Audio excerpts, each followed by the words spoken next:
وسيئات أعمالنا من يهده الله فلا مضل له ومن يضلله فلا هادي له وأشهد أن لا إله إلا الله وحده لا شريك له وأشهد أن محمدا عبده ورسوله أما بعد فإن خير الحديث كتاب الله وخير الهدي هدي محمد صلى الله عليه وسلم وشر الأمور محدثاتها وكل محدثة بدعة وكل بدعة ضلالة وكل ضلالة في النار فأعوذ بالله من الشيطان الرجيم بسم الله الرحمن الرحيم يا أيها الناس اتقوا ربكم الذي خلقكم من نفس واحدة وخلق منها زوجها وبث منهما رجالا كثيرا ونساء واتقوا الله الذي تساءلون به والأرحام إن الله كان عليكم رقيبا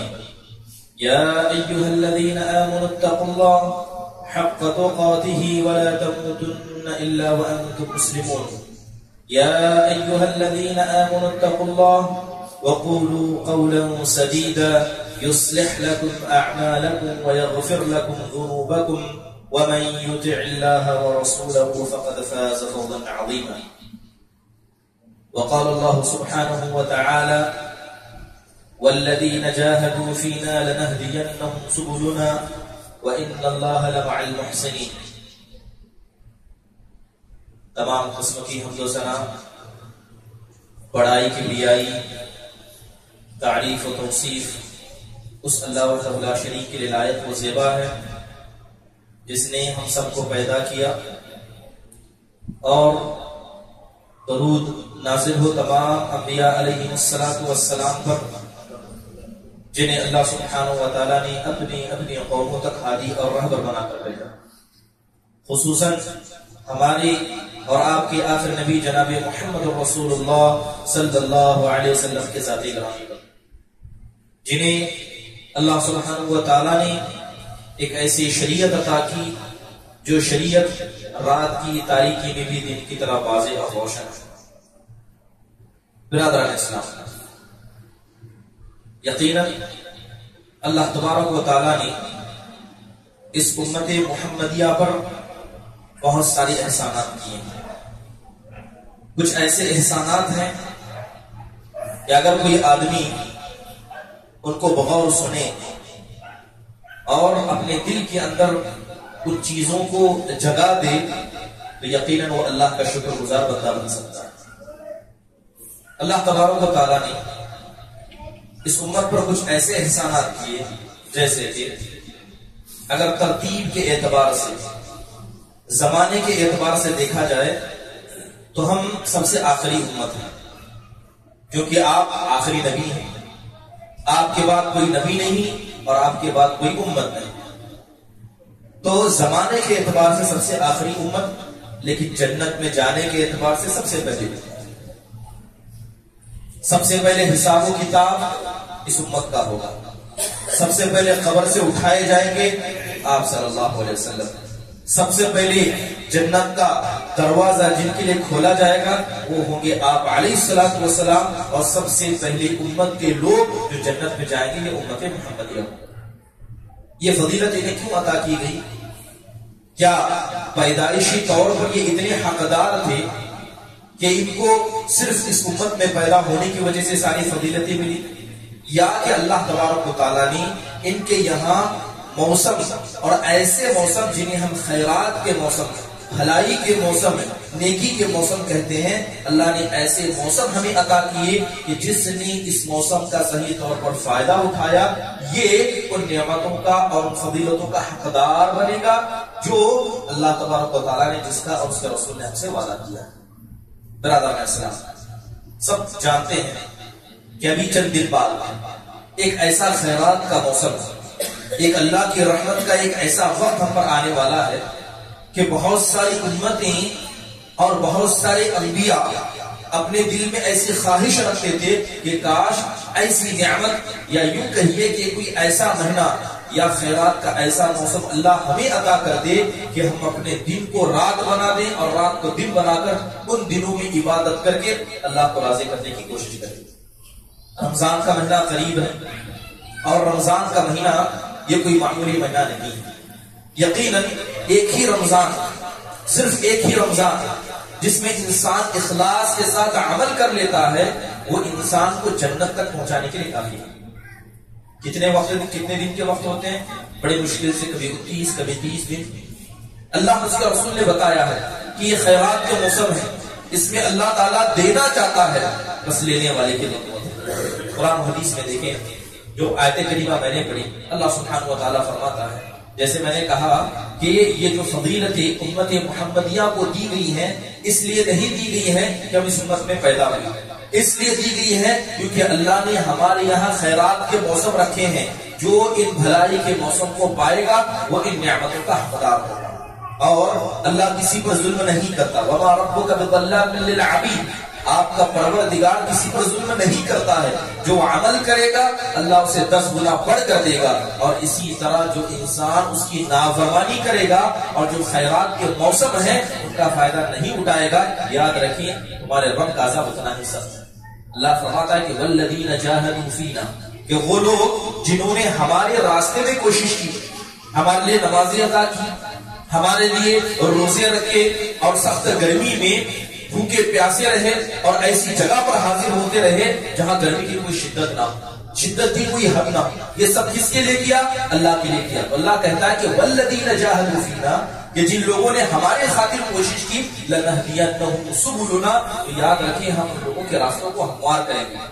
کوئی صراط کا راستہ ہموار کریں گے، جنت تک لے جانے والا راستہ ہموار کریں گے، اور ایک نیکی کرنے کے بعد دوسری نیکی تک پہنچنے کا جو راستہ ہوتا ہے وہ ہم راستہ کریں گے، اب وہ ہم ان کے لیے مہیا کریں گے۔ تو اللہ تعالیٰ وعدہ کرتا ہے۔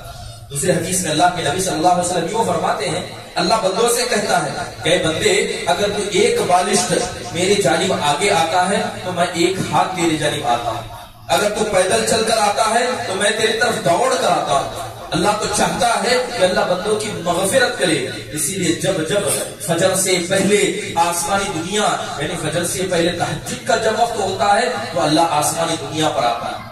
وہ آسمان جس کو ہم دیکھتے ہیں، اس آسمانی دنیا پر اللہ آتا ہے اور کہتا ہے کہ ہے کوئی جو مجھ سے مغفرت مانگے اور میں اس کے گناہوں کو بخش کر دوں۔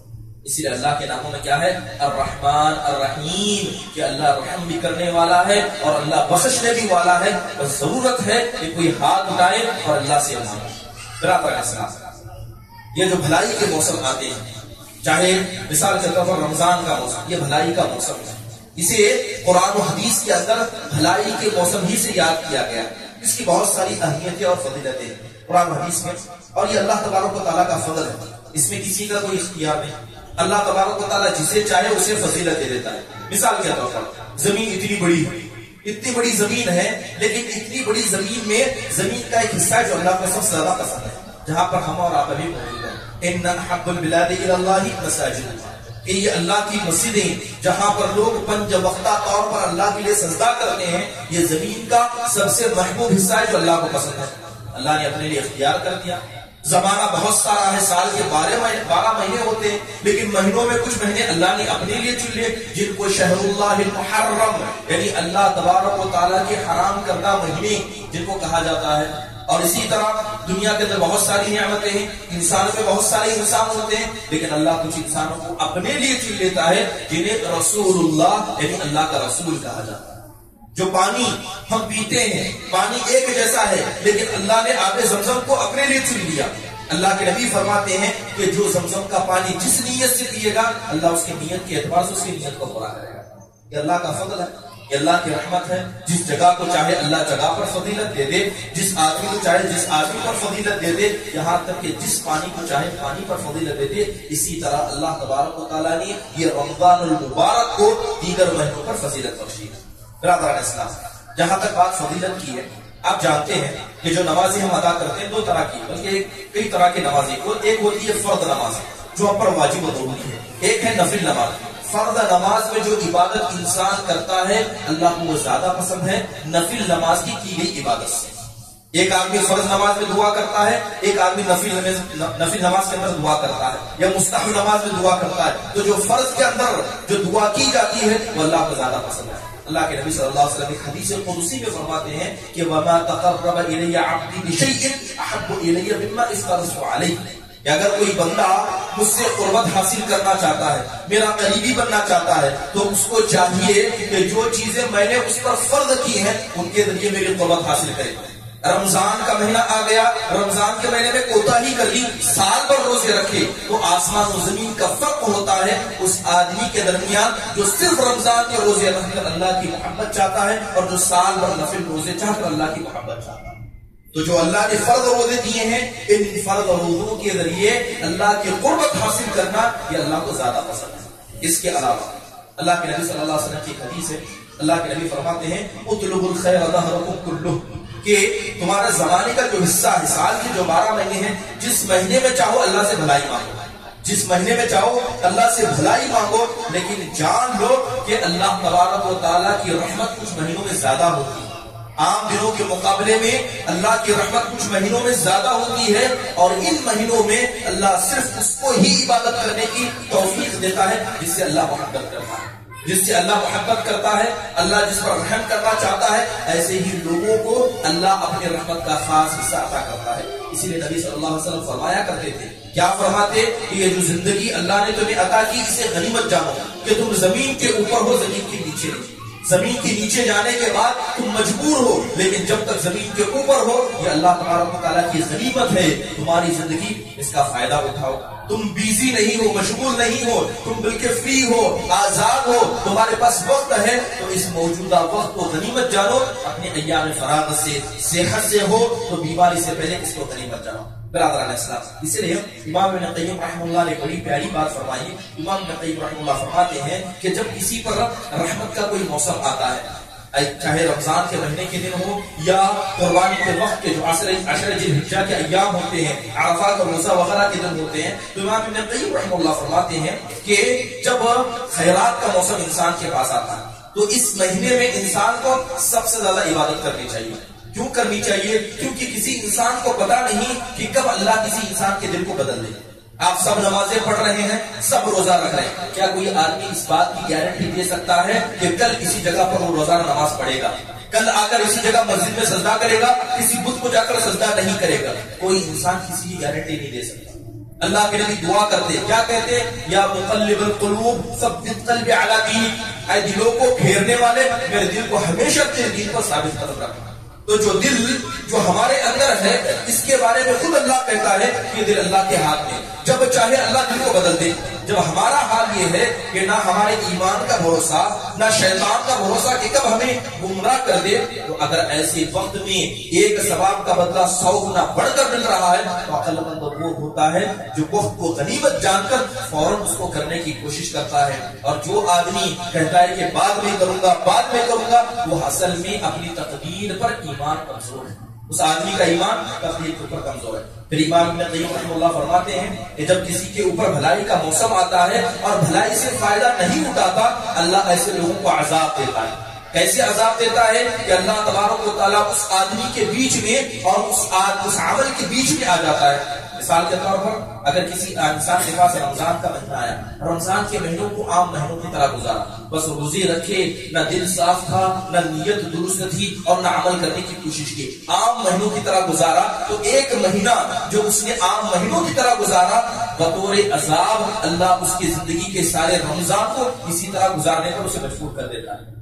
اللہ مجبور کر دیتا ہے کہ وہ انسان اس سے بڑھ کر عبادت کر ہی نہیں سکتا، کیونکہ اللہ اس کے اور اس کے عمل کے بیچ میں آ جاتا ہے. ان اللہ یحول بین المرء وقلبہ، اللہ کیا ہے اس انسان کے اور اس کے عمل کے بیچ میں آ جاتا ہے. کیوں بیچ میں آتا ہے؟ کیونکہ اللہ تبارک و تعالیٰ نے اسے موقع دیا اور اس نے موقع کا فائدہ نہیں اٹھایا، تو یہ اللہ کا عذاب اس پر نازل ہوتا ہے کہ آئندہ کبھی اس موقع کا وہ فائدہ نہیں اٹھا پاتا ہے. اس لیے جو خیرات کے موسم آتے ہیں اسے معمولی نہ سمجھیں، فائدہ اٹھانے والوں کے لیے رحمت ہے، فائدہ نہ اٹھانے والوں کے لیے بڑا عذاب ہے. برادران اسلام، اب اگر دیکھیں کہ رمضان کا مہینہ جو آنے والا ہے، بات ہو رہی تھی کہ کیسا اس کا استقبال کیا جائے، کیسے رمضان کے مہینے کا ویلکم کیا جائے. سب سے پہلی چیز، رمضان کا مہینہ جب آتا ہے تو انسان کو خوش ہونا چاہیے، اور یہ خوش ہونا عبادت ہے. خوش ہونا عبادت ہے. تو آپ اپنے دلوں کے اندر خوشی محسوس کرنا شروع کریں کہ رمضان کا مہینہ آ رہا ہے، کیونکہ رمضان کے مہینے کی خوشی منانا بھی عبادت ہے.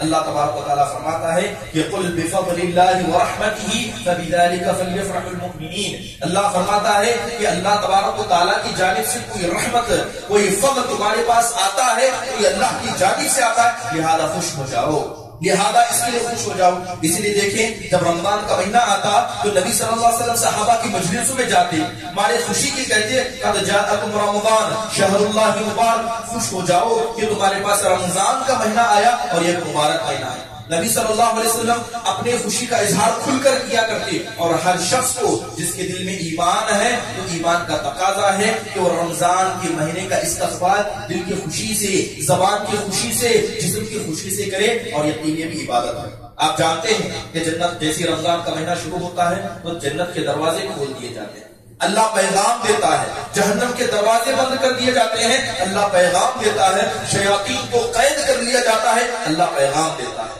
اللہ تبارک و تعالیٰ جنت کے دروازوں کو کھول کر ایک مومن کو پیغام دیتا ہے کہ اے بندے، تو جنت کے لیے اتنی ساری کوششیں کر رہا ہے، لے میں نے تیرے لیے دروازہ کھول دیا. یہ رمضان کا مہینہ تجھے جنت میں لے جا سکتا ہے، اور تیرے لیے میں نے جنت کے دروازے بھی کھول دیے. ایک گنہگار انسان جو گناہوں کے ذریعے جہنم کا دروازہ اپنے لیے تیار کر رہا ہے، اللہ تعالیٰ ایسے نادان انسان سے کہتا ہے اے اللہ کے بندے، یہ رمضان کا مہینہ آیا تو گناہ سے بچ جا، میں نے تیرے جہنم کے دروازوں کو بند کر دیا. ایک سمجھدار انسان جو سال بھر عبادت نہیں کر سکتا کیونکہ شیطان اسے گمراہ کرتا ہے، اللہ اس سے کہتا ہے کہ شیطان کو میں نے جکڑ دیا. اب تیرے سامنے کیا موقع بچا؟ جنت کھول دی گئی، جہنم کو بند کر دیا گیا، شیطان کو قید کر دیا گیا. اتنی ساری نعمتیں آنے کے بعد اگر کوئی آدمی اللہ کی اس نعمت کی قدردانی نہیں کرتا اور رمضان کے مہینے کا استقبال یا رمضان کے مہینے کی عبادت ویسے نہیں کرتا جیسے ہر شخص کو کرنی چاہیے، یقیناً وہ انسان کیا ہے، اس دنیا میں سب سے زیادہ نقصان اٹھانے والا ہے. اس لیے سلف صالحین کو دیکھیں، معلّہ بن فضل رحمہ اللہ کے بارے میں آتا ہے کہ رمضان آنے سے 6 مہینے پہلے وہ لوگ دعا کرتے، رمضان کے آنے سے 6 مہینے پہلے دعا کرتے اور کہتے کہ اے ہمارے پروردگار، جب تو رمضان کا مہینہ لانا اس وقت تک ہمیں صحیح سالم رکھنا، ہمارے ہڈی میں اتنی طاقت ہو کہ تیرے لیے کھڑ کر عبادت کر سکیں، ہمارا ذہن اتنا صحیح سالم ہو کہ تیری عبادت میں پوری نیت کو خالص کر سکیں. اے اللہ ہمیں ہر مشغولیت سے باز رکھنا، ہر چیز سے دور رکھنا تاکہ تیرے لیے ہم عبادت کر سکیں. 6 مہینے پہلے رمضان سے دعا کرتے، رمضان آتا مضبوط عبادت کرتے، رمضان چلا جاتا اور 6 مہینے دعا کرتے اور کہتے کہ اے اللہ اس رمضان میں جو ہم نے عبادت کی، اے اللہ تو اسے قبول کرنا، اے اللہ تو اسے قبول کرنا. یہ سلف صالحین کا طرز امتیاز تھا کہ عمل آنے سے پہلے اللہ سے توفیق مانگے، عمل کرنے کے بعد اللہ کی توفیق مانگے کہ اللہ تبارک و تعالیٰ اس کو قبول فرمائے. برادران اسلام، یہ ابن کثیر کے بارے میں آتا ہے کہ وہ کہا کرتے اللہم سلم لی رمضان، کہ میرے پروردگار جب تو رمضان کا مہینہ لائے تو مجھے صحیح سالم رکھنا، رمضان کا مہینہ جب آئے تو اس میں صحیح سالم رکھنا، اور جب رمضان کا مہینہ چلا جائے تب بھی مجھے تو صحیح سالم رکھنا. برادران اسلام، اب چلیے رمضان کا استقبال کرنا ہے، رمضان کو ویلکم کرنا ہے. کیسے کریں؟ سب سے پہلے خوشی منا کر، اور دوسری بات یہ سمجھیں کہ یہ اللہ کی بہت بڑی نعمت ہے. جیسے آپ کے جسم میں جو گوشت ہے، جو ہڈی ہے، اور اس کے اندر جو طاقت اللہ نے عطا کی ہے، یہ اللہ کی نعمت ہے. ایک چھوٹی بیماری انسان کو اس طرح لاچار اور مجبور کر دیتی ہے کہ انسان جو چلتا پھرتا تھا بستر کے اوپر بیٹھ جاتا ہے، اٹھ نہیں سکتا، بیٹھ نہیں سکتا. تو آپ کو نہیں پتا کہ یہ چلنا اللہ کی بہت بڑی نعمت ہے. اللہ کی نعمتوں کی قدردانی انسان کرے. مثال کے طور پر ابھی یہ گرمی کا وقت ہے، ابھی یہ سارے فینوں کو بند کر دیا جائے تو جو تکلیف آپ کو ہوگی اس تکلیف سے اللہ کی اس نعمت فین نے ہمیں بچا کر رکھا ہے. تو اس فین کی جو نعمت ہے اس کا شکر ہمیں ادا کرنا چاہیے. سلف صالحین دیکھیں کہ نعمتوں کا شکر یہ لوگ کیسے ادا کرتے ہیں.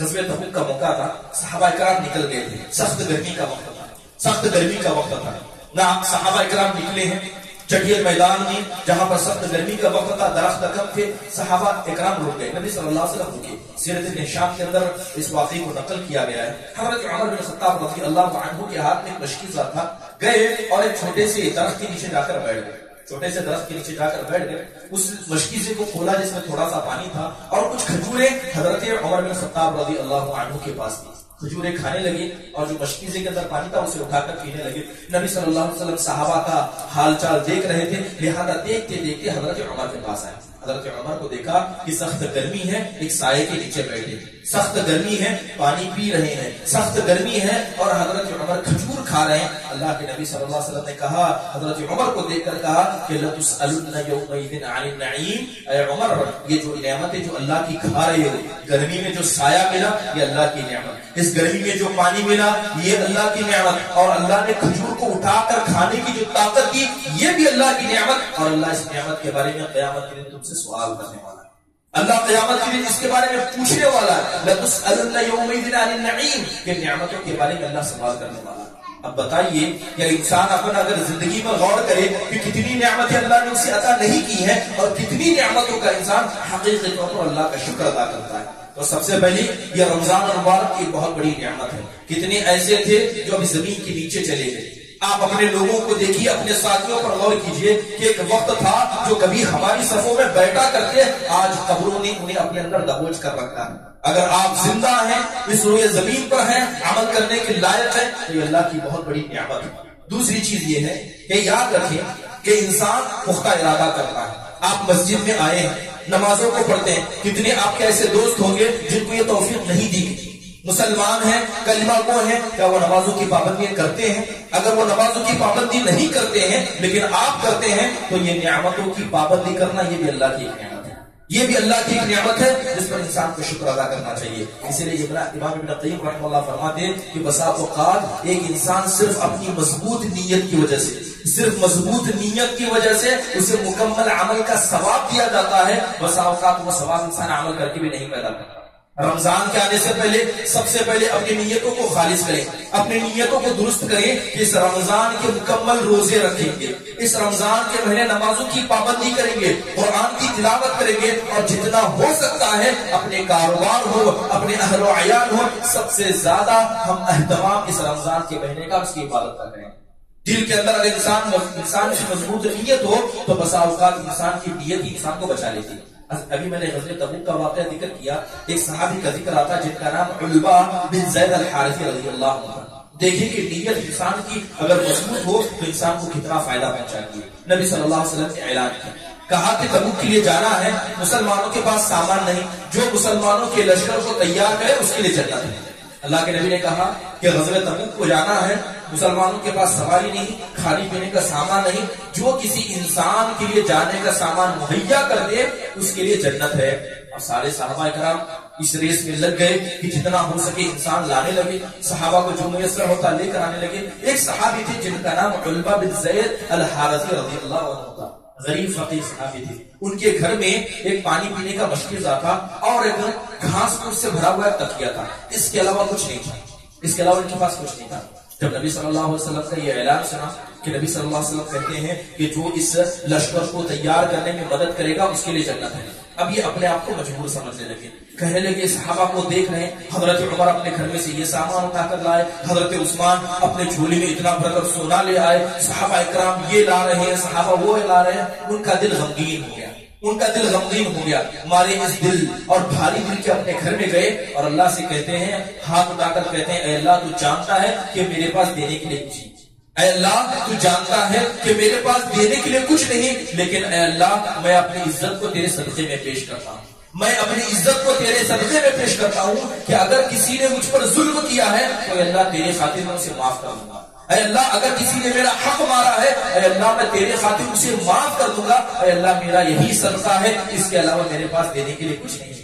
رات بھر روتے رہے، پریشان ہوئے، صبح جب لشکر نکلنے لگا، لشکر جب تیار ہو کر نکلنے لگا تو اللہ کے نبی صلی اللہ علیہ وسلم نے صحابہ کے بیچ میں اعلان فرمایا کہ کل رات میں جس انسان نے اپنی عزت اور اپنے احترام کا صدقہ اللہ کے سامنے پیش کیا وہ کہاں ہے؟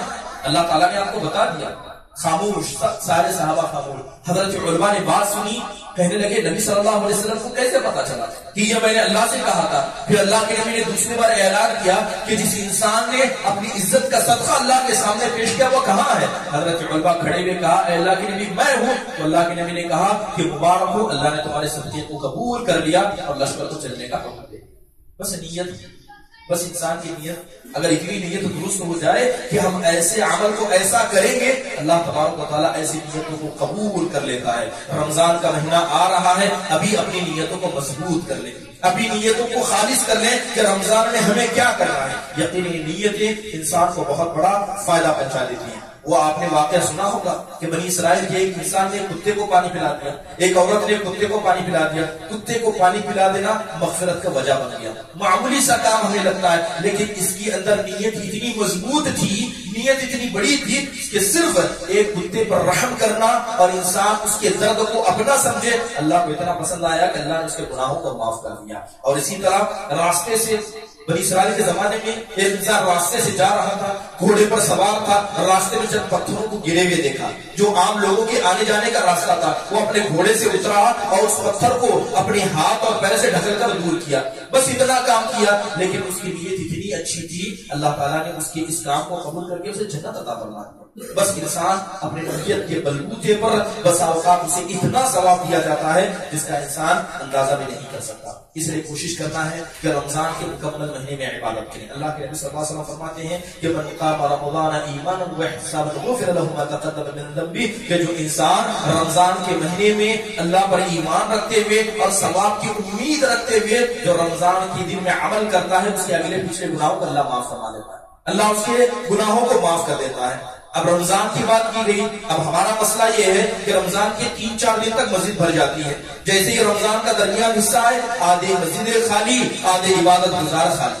کیا اللہ نے یہ کہا ہے، کیا رسول نے یہ کہا ہے کہ رمضان کا تھوڑا شروع کا حصہ عمل کر لو اور تاخراتوں میں لوٹ آؤ، بیچ میں غائب ہو جاؤ؟ یہ ہماری نیت ہے، یہ ہمارا رمضان کا حال ہے۔ ابھی سی نیت کو درست کریں کہ اگر تراویح میں کھڑے ہوں گے تو جس طرح پہلے دن کھڑے ہوں گے اسی طرح 15 رمضان کو بھی کھڑے ہوں گے اور رمضان کے آخر تک بھی کھڑے ہوں گے۔ نہ ہماری نیتیں مضبوط، نہ ہمارا عمل مضبوط، اور تصور کیا کہتے ہیں کہ اللہ میں جنت دے گا۔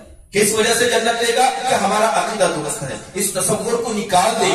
یہودیوں نے یہ گمان کیا کہ صرف عقیدے کی بنیاد پر وہ جنت میں چلے جائیں گے، اللہ نے جہنم کے بلبوتے پہ ڈھکیل دیا۔ ایک شاعر ہے، عربی شاعر کہتا ہے کہ تصل الذنوب الى الذنوب وترتجي ترك الجنان به وفوق العابد انسيت ان الله اخرج آدم بذنب واحد۔ شاعر کہتا ہے کہ انسان تو کتنا غافل ہے، تو کتنا بھولا بالا ہے، دن رات گناہ کرتا ہے، صبح گناہ کرتا ہے، شام گناہ کرتا ہے، اور تو دل میں امید لگاتا ہے کہ اللہ تجھے جنت پہنچا دے گا۔ دن رات گناہ کر کے تو دل میں امید لگاتا ہے کہ اللہ تجھے جنت میں پہنچا دے گا۔ کیا تو بھول گیا کہ اللہ نے تیرے باپ آدم کو صرف ایک گناہ سے جنت سے نیچے اتار دیا؟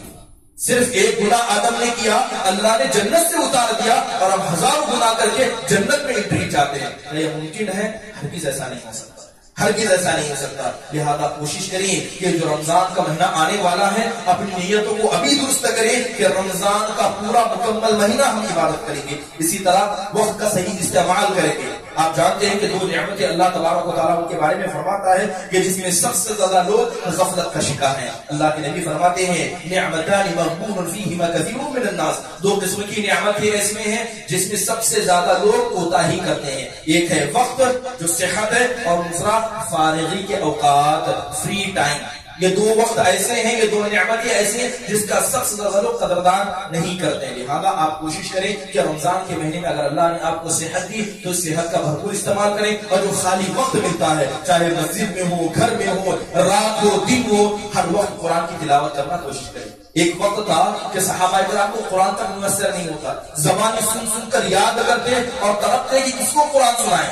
حضرت ایک تابعی تھے، دعامہ بن سدوسی رحمہ اللہ ان کا نام تھا۔ آپ کو پتا ہے کہ دعامہ بن سدوسی رحمہ اللہ کا قرآن سب سے زیادہ مضبوط تھا۔ کیوں مضبوط تھا؟ کہ انہوں نے اپنی زندگی کا ایک بڑا حصہ چاہا کہ کسی مصحف کو دیکھ لو اور مصحف کو دیکھ کر یاد کرو، لیکن مصحف اتنے موجود ہی نہیں تھے، قرآن میسر نہیں تھے۔ ہر کسی سے جو راستے میں ملتا، جو مسجد میں آتا، اس سے پوچھا کرتے کیا تمہیں فلاں سورہ یاد ہے، کیا تمہیں فلاں سورہ یاد ہے۔ اسی طرح لوگوں سے سن سن کر مکمل قرآن یاد کر لیا، سن سن کر مکمل قرآن یاد کر لیا۔ قرآن دیکھ کر پڑھنے کے لیے تک میسر نہ تھا۔ بعد میں جب انہوں نے مکمل قرآن یاد کر لیا تو ان کے دل میں خواہش پیدا ہوئی کہ جس مشکل سے میں گزرا ہوں میرے مسلمان نہ گزرے۔ جو یاد تھا اسی کو قرآن کی شکل میں لکھتے جاتے اور مدینہ کے ایک بڑے امام سعید بن مسیب کے پاس دکھاتے۔ اللہ تعالیٰ نے ایسے ایسے لوگوں کو ایسا ایسا مرتبہ دکھایا کہ دیکھ کر پڑھنے کے لیے قرآن نہیں تھا. آج حال یہ ہے کہ قرآن تو مسجدوں میں ہے, گھر میں ہے, اور جو موبائل وغیرہ ہمارے پاس ہے, ہر وقت ہمارے ساتھ قرآن موجود ہے, لیکن پڑھنے والوں کی کمی ہے, پڑھنے والوں کے لیے اور وقت لگانے کی کمی ہے. تو ضروری ہے کہ جو آپ کا خارجی وقت آپ کو ملے اس میں آپ اپنی نیتوں کو ابھی سے درست کر لیں کہ انشاءاللہ اس وقت ہم ہر اعتبار سے اس قرآن مجید کی تلاوت کریں گے. برادر اسلام, رمضان مبارک کا استقبال کرنا ہے. کیسے استقبال کریں گے؟ سب سے پہلے کوشش کریں کہ اپنی عادتوں کو آپ بدل لیں. جن عادتوں کے ساتھ اب تک زندگی گزار رہے تھے یا جس لائف سٹائل کے ساتھ ابھی آپ چل رہے ہیں, یہی لائف سٹائل رمضان میں آپ کو فائدہ نہیں پہنچائے گا. ضروری ہے کہ رمضان میں انسان کی زندگی کا ماحول بدل جائے. نبی صلی اللہ علیہ وسلم کا وقت آتا, رمضان آتا, اب اپنی ذات کو کس لیتے, دنیا کی ساری چیزوں سے بیزار ہو جاتی. کتنے بڑے بڑے ائمہ تھے جو سال کے 12 مہینے لوگوں کو تعلیم دینے کے لیے کام کرتے, صبح شام مسجد ممبر پر بیٹھے رہتے, قرآن کا درس دیتے, حدیث کی باتیں سناتے, لیکن جیسے رمضان آتا اس کرسی کو ہٹا کر عبادت کی لگ جاتی. رمضان کا مہینہ عبادت کے لیے ہے, نہ رفاہی کاموں کے لیے ہے, نہ ادھر ادھر کے بکواسوں کے لیے ہے. خود نبی صلی اللہ علیہ وسلم ساری چیزوں سے دور ہو کر صرف اپنے آپ کو عبادت میں مشغول کر دے, اور یہی رمضان میں ہونا چاہیے کہ اگر رمضان میں آپ کی زندگی کا جینے کا طریقہ نہیں بدلا تو کہیں نہ کہیں آپ کو ڈرنا چاہیے کہ یہ اللہ کا عذاب ہے کہ اس سے پہلے آپ نے کسی رمضان کے مہینے کی ناقدری کی ہوگی جس کی وجہ سے آپ کی زندگی میں کوئی تبدیل نہیں آیا. رمضان آئے گا, آپ خود دیکھنا کہ کتنی لوگوں کی زندگی میں تبدیلی آئی, کتنی لوگوں کی جینے کا روٹین بدلا یا وہی نارمل روٹین تھا. ہر شخص اپنا محاسبہ کرے. برادر اسلام, سب سے پہلے کوشش کریں کہ رمضان کے آنے سے پہلے اپنے دلوں کو پاک کر لیں, اپنے دلوں کو پاک کر لیں. چاہے آپ نماز پڑھیں, اس سے پہلے ایک مرتبہ خطبے میں بتا دیا گیا تھا کہ دل کی سلامتی کتنی عظیم چیز ہے, دل کی سلامتی کتنی عظیم چیز ہے. رمضان آنے سے پہلے اپنے دل کو پاک کر لیں. اللہ تعالیٰ قرآن سے اس آدمی کو کبھی فائدہ نہیں پہنچاتا جس کے دل میں گندگی ہو, اور سب سے بری گندگی انسان کے دل میں حسد کی گندگی ہوتی ہے, کسی پر بغض کی گندگی ہوتی ہے, کسی پر کینہ کپٹ اور بغض کی گندگی ہوتی ہے. جس انسان کے دل میں ایسی گندگی آ جائے اس کی نماز تک کو اللہ قبول نہیں کرتا, بدرجے اس کا روزہ اللہ کیا قبول کیا جائے. اس کے اندر آتا ہے, اللہ کے نبی صلی اللہ علیہ وسلم فرماتے ہیں کہ ثلاثۃ لا ترفع صلاتهم فوق آذانهم, کہ 3 قسم کے لوگ ایسے ہیں جن کی نماز کا ثواب ان کے کان کے اوپر نہیں جاتا, ان کی نماز کان کے اوپر تک نہیں جاتی, جہاں ہے وہیں رہ جاتی ہے. اللہ کے نبی صلی اللہ علیہ وسلم فرماتے ہیں العبد الابق, سب سے پہلے وہ غلام جو اپنے آقا کے پاس سے بھاگ گیا. دوسرا آپ فرماتے ہیں کہ وہ امام جو لوگوں کی امامت کرتا ہے, لوگ اس سے نفرت کرتے ہیں, لوگ اسے نفرت کرتے ہیں, اسے پتا ہے پھر بھی لوگوں کی امامت کرتا ہے, ایسے آدمی کی اذان, ایسے آدمی کی نماز بھی قبول نہیں ہوتی. پھر اللہ کے نبی نے فرمایا تھا اخوان متصارعان, ایسے 2 بھائی جو آپس میں ایک دوسرے کے بارے میں بغض رکھتے ہیں, ایسے 2 بھائی جو آپس میں ایک دوسرے کے بارے میں حسد کینہ کپٹ بغض رکھتے ہیں, ایسے لوگوں کی نمازیں بھی ان کے کانوں کے اوپر نہیں جاتی. ایسے لوگوں کو ڈرنا چاہیے. خاص کر رمضان کا مہینہ, یہ رمضان موسم خیرات والا ہے. اگر اللہ تبارک و تعالیٰ ایسے وقت میں کسی انسان کے روزے کو نہ قبول کرے, یقیناً بہت ہی بڑی اس انسان کے خسارے کی بات ہوگی. برابر اسلام, ضروری ہے کہ ہم اپنی زندگی میں طرز بدلیں. دیکھا جاتا ہے کہ لوگ مسجد میں آتے ہیں, آپ کو پتا ہے کہ یہ مسجد ہے, یہ اللہ کا گھر ہے, یہاں پر آواز کو بلند نہیں کرنا چاہیے. سال کے 12 مہینے ہماری مسجدوں کے اندر آوازوں کو بلند دیکھا جاتا ہے, بحث و مباحثے کے لیے, بکواس باتوں کے لیے, اور یہی چیزیں رمضان کے مہینے میں دہرائی جاتی ہیں. رمضان کے مہینے میں یہی چیزیں دہرائی جاتی ہیں. اپنے جینے کا طریقہ بدلیں. یہ مسجد اللہ کا گھر ہے, یہاں پر اونچی آواز سے بات کرنا یہ اللہ کو اتنا ناپسند ہے کہ اس انسان کو ڈرنا چاہیے کہیں اللہ صرف مسجد میں آواز بلند کرنے سے اس کے عمل کو نہ برباد کر دے, اس کے عمل کو نہ برباد کرے. حضرت عمر بن خطاب مسجد میں آئے, 2 لوگوں کو نبی صلی اللہ علیہ وسلم کے ممبر کے پاس کھڑے ہو کر لڑتے دیکھا تو حضرت عمر نے کوڑا اٹھا لیا, جبکہ مسجد میں صحابہ کوئی چیز نہیں لے کر آتے. لیکن جب حضرت عمر نے مسجد کے اندر 2 لوگوں کو لڑتے دیکھا تو کوڑا لے کر مسجد میں داخل ہوئے اور کہا کہ تم دونوں کہاں کے ہو؟ ان دونوں نے کہا کہ ہم فلاں فلاں جگہ کے ہیں. تو کہا کہ اگر تم مدینہ والے ہوتے تو یہ میرا کوڑا ہوتا اور تمہاری پیٹھ ہوتی. کیا تمہاری اتنی ہمت ہے کہ نبی کے ممبر کے سامنے کھڑے ہو کر تم اپنی آوازوں کو بلند کرتے ہو؟ یہ اللہ کا گھر ہے, یہاں صرف اللہ کے نام کی آواز بلند کی جائے گی, اس کے رسول کا نام لے کر آواز بلند کیا جائے گا. اور جو آدمی اللہ اور اس رسول کی آواز سے پڑھ کر یہاں اپنی آواز کو بلند کرے گا, اس انسان کو اپنے ایمان کا خطرہ ہونا چاہیے. رمضان کے مہینے میں اپنی عادتوں کو بدلیں. اس مسجد کو ایسا پلیٹ فارم نہ بنائیں جہاں پر لوگ اپنی میٹنگیں, اپنے گھر کی بکواس یا اسی طرح سیاست کی باتیں کی جائیں. اسی طرح ضروری ہے کلام البذی فحش کاموں سے بچیں. گالی گلوچ کرنا، برے الفاظ سے ایک دوسرے کو پکارنا، کسی کا مذاق اڑانا، بہت ساری عادتیں مسجدوں کے اندر دیکھی جاتی ہیں. کوشش کریں کہ رمضان کا مہینہ ان تمام عادتوں سے پاک ہو. اسی لیے اللہ کے نبی صلی اللہ علیہ وسلم نے بڑی پیاری بات فرمائی تھی. آپ علیہ الصلوۃ والسلام فرماتے ہیں کہ ان فی الجنۃ لغرفا یری بطونها من ظهورها. اللہ کے نبی فرماتے ہیں کہ جنت کے اندر اللہ نے کچھ ایسے گھر بنا کر رکھے ہیں، جنت کے اندر اللہ نے کچھ ایسے گھر بنا کر رکھے ہیں کہ اس گھر کے باہر سے دیکھا جائے تو اندر کا حصہ نظر آتا ہے اور اندر سے دیکھا جائے تو باہر کا حصہ نظر آتا ہے. ایک صحابی نے پوچھا اے اللہ کے نبی، ہماری خوشی کو صحابی کہتے ہیں اے اللہ کے نبی یہ جنت کے اندر ایسا گھر اللہ نے کس کے لیے بنایا ہے؟ تو نبی صلی اللہ علیہ وسلم فرماتے ہیں کہ لمن اطاب الکلام واطعم الطعام وصلى بالليل والناس نيام، کہ 3 قسم کی عادتیں ہیں جو آدمی ان عادتوں کو اپنے اندر رکھے گا اس انسان کے لیے جنت کا گھر ہوگا. جو اپنے زبان سے ہمیشہ پاری گفتگو کرتا ہے، جس کی زبان میں نہ سختی ہے، نہ گالی ہے، نہ گلوچ ہے، یہاں تک کہ اس کی زبان میں سختی کا لہجہ تک نہیں ہے. لمن اطاب الکلام، جو ہمیشہ پیاری گفتگو کرتا ہے، لوگوں کو کھانا کھلاتا ہے اور ایسے وقت میں نماز پڑھتا ہے جب لوگ سو رہے ہوں. تو اللہ کے نبی فرماتے ہیں کہ جو انسان ان عادتوں کا حامل ہوگا اس انسان کو ایسی جنت کے اندر ایسا گھر عطا کیا جائے گا. اور اسی طرح مسجد کے اندر سختی کرنے سے بچیں.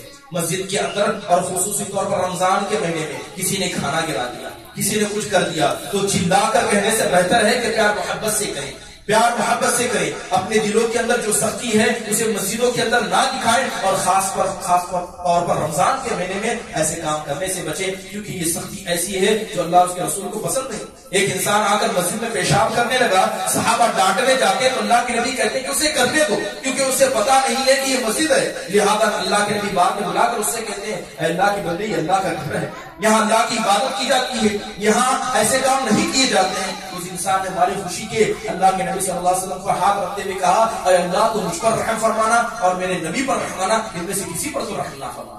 اتنی رحمت، اتنی شفقت نبی صلی اللہ علیہ وسلم اس کے ساتھ کر رہے ہیں جو غلطی کر رہا ہے. تو ضروری ہے کہ رمضان کے مہینے میں اس طرح اپنے اعمال کو پاک رکھیں اور ان سارے کاموں کو کرنے کی نیت ابھی سے دل رکھیں. اسی طرح ضروری ہے کہ ہم اپنی عادتوں کو بدلیں. ہمارے یہاں ناشکری کا ایک لہجہ بڑا پایا جاتا ہے. مسجد کے اندر آدمی کوئی پانی لا کر دیتا ہے تو ہم اس کی طرف دیکھتے ہیں، منڈی ہلا دیتے ہیں، اسے لفظ شکریہ تک نہیں کہتے، جزاک اللہ خیر تک نہیں کہتے. اللہ کو پسند ہے کہ انسان اپنے رب کا شکر ادا کرے اور اس انسان کا شکر ادا کرے جو گھروں کے اندر محنت کرتا ہے یا اسی طرح رمضان کے مہینے میں محنت کرتا ہے. رمضان کے مہینے میں جو بھی خیرات کا کام کرے اس کا شکریہ ادا کرے. اور خصوصی طور پر ہمارے ان خواتین کا جو رمضان کے مہینے میں عام دنوں کے مقابلے زیادہ محنت کرتی ہیں، روزہ رہتی ہیں پھر بھی ہمارے بچوں کا خیال کرتی ہیں، روزہ رہتی ہیں اٹھ کر سحری اور افطار پکاتی ہیں. ایسے خواتین کا صبح اور شام شکریہ ادا کرنا سیکھ لیں. یہ رمضان ہمیں سبق سکھاتا ہے کہ اچھا تعامل انسان کیسے کرے. اسی طرح رمضان کے اندر توبہ و استغفار کو لازم پکڑے. سب سے اہم اور ضروری چیز ہے کہ انسان توبہ و استغفار کرے. صبح چلتے ہوئے، راستے میں بیٹھے ہوئے، جہاں اس کو وقت میسر ہو توبہ و استغفار کرے. اس کے علاوہ انسان کو بلند ہمت والا انسان بننا چاہیے. آج ہمارا مسئلہ یہ ہے کہ ہم سمجھتے ہیں کہ ہم نے روزہ رکھ لیا اور اسی طرح ہم نے ارادہ کر لیا کہ ہم نمازیں پڑھیں گے یہ کافی ہے. صحابہ کرام ایسے نہیں تھے. جو عمل کرتے اگر اپنے سے اچھا کسی کو عمل کرتا ہوا دیکھ لیتے تو اپنے دل کے اندر نیت کر لیتے اور نیت کرنے کے بعد اس عمل کو کرنے کی کوشش کرتے. نبی صلی اللہ علیہ وسلم کی ایک حدیث ہے، بتائیے کتنے لوگوں نے اس حدیث پر عمل کیا یا اس پر عمل کرنے کی نیت کی ہے؟ حدیث کیا ہے؟ صحیح حدیث ہے. اللہ کے نبی صلی اللہ علیہ وسلم فرماتے ہیں کہ من صلی 40 یوما فی جماعت یکبر التکبیرۃ الاولی. اللہ کے نبی فرماتے ہیں کہ جو انسان 40 دن کی نماز تکبیر تحریمہ کے ساتھ پڑھتا ہے. جب پہلی تکبیر جیسے امام اللہ اکبر کہتے ہیں 40 دن کی نماز پہلی صف میں اور تکبیر تحریمہ کے ساتھ ادا کرتا ہے تو اللہ کے نبی کہتے ہیں اس آدمی کے لیے 2 چیزوں کی براءت لکھ دی جاتی ہے. اس انسان کے لیے 2 چیزوں سے معافی لکھ دی جاتی ہے کہ یہ 2 عمل اس انسان کے اندر ہو نہیں سکتے. سب سے پہلے براءت من النفاق، کہ جو انسان 40 دن تک برابر پہلی صف میں کھڑے ہو کر تکبیر تحریمہ کے ساتھ نماز پڑھے گا ایسا انسان کبھی منافق نہیں ہو سکتا. اللہ نفاق سے اس کو آزاد کر دیتا ہے. وہ براءت من النار، اور جہنم سے اللہ اس کی گردن کو آزاد کر دیتا ہے. ارادہ کریں، ابھی وقت باقی ہے. رمضان کا مہینہ، اس کے بعد والے 10 دن، یا رمضان کا مہینہ اس سے آنے والے 10 دن. ابھی دل میں ارادہ کریں اور ایسا ارادہ کریں کہ 40 دن کی یہ جو نماز جس کے بارے میں اللہ کے نبی نے کہا کہ ایسا آدمی منافق نہیں ہو سکتا اور ایسے آدمی کی گردن کو اللہ جہنم سے آزاد کرے گا جو 5 وقت کا نمازیں صرف 40 دن کے لیے باقاعدہ تکبیر تحریمہ کے ساتھ ادا کرتا ہے. ایسے انسان کو بلند ہمت ہونا چاہیے. بلند ہمت انسان کو یہ ہونا چاہیے کہ انسان صرف ایک مرتبہ قرآن کو پڑھنے کی کوشش نہ کرے. رمضان کے مہینے میں کوشش کرے کہ جتنی زیادہ مرتبہ ہو سکے مکمل قرآن کی قراءت کریں. اسی طرح کوشش کریں کہ جس طرح ہم تراویح کا اہتمام کرتے ہیں اسی طرح اعتکاف کا اہتمام کریں. اسی طرح اعتکاف کا اہتمام کریں. یہ اعتکاف یہ نبی صلی اللہ علیہ وسلم کا درجہ امتیاز تھا. اللہ کے نبی چاہتے کہ اپنی زندگی کا ایک حصہ اللہ کے سامنے ایسا پیش کروں تاکہ اللہ کے سامنے جب کھڑا ہو تو انسان کہہ سکے اے اللہ یہ زندگی کا حصہ میں نے صرف تیرے لیے رکھا تھا. میں اعتکاف میں داخل ہوا تیرے لیے, میں نے اتنے دن گزارے صرف تیرے لیے. کیا انسان اتنا عاجز ہے کہ اتنا کمزور ہے کہ وہ اعتکاف میں 10 دن کے لیے نہیں کھڑا ہو سکتا, 3 دن کے لیے 4 دن کے لیے اعتکاف نہیں کر سکتا؟ جب اپنے دین پر عبادت کی بات کہتے ہیں لیکن ہم ایمان کے اعتبار سے اتنے کمزور ہیں. بلند ارادہ رکھیں اور اسی طرح اس رمضان کے مہینے کو غنیمت جانیں. اسی طرح رمضان کے مہینے کے بارے میں بہت سارے لوگ بہت ساری غلطیوں کا شکار ہوتے ہیں. مثال کے طور پر رمضان کے استقبال میں کچھ لوگ روزہ رکھتے ہیں.